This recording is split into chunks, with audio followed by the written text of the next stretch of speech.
Some people think that you need over 150 color pencils in order to create realistic portraits. Because when I do my portraits, people see them and think, oh my god, if I want to create something like that, I need to buy all the color pencils.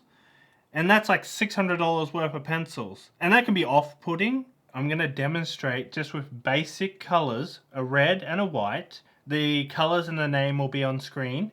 You can blend realistic skin tones. These three here can be created with a basic red and a basic white.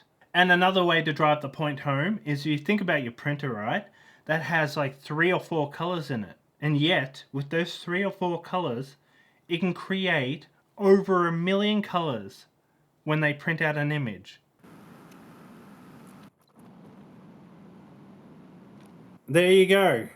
Using these basic color pencils, I was able to create a very light skin tone. This can be applied to any color pencil.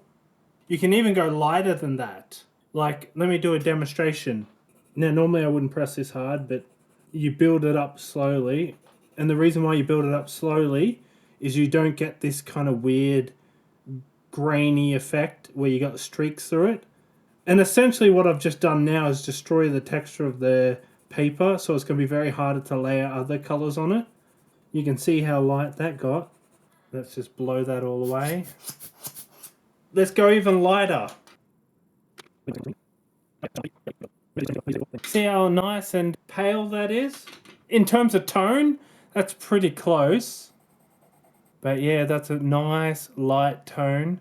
The reason why most people don't use basic colors like the primary colors to mix the secondary colors and the secondary to the tertiary is because it takes a lot longer to do and it's a lot harder and it's more prone to mistakes. It's just easier if you just use a pencil like this. It's more closer to that color we're trying to achieve instead of sitting there and trying to meticulously layer the white with the bright red over and over, and because it's so bright you can accidentally hit the page and make it way too overpowering, so you have to be very careful with your pressure. I recommend you actually do this exercise. If you want to learn how to use a light pressure when drawing, this will teach you.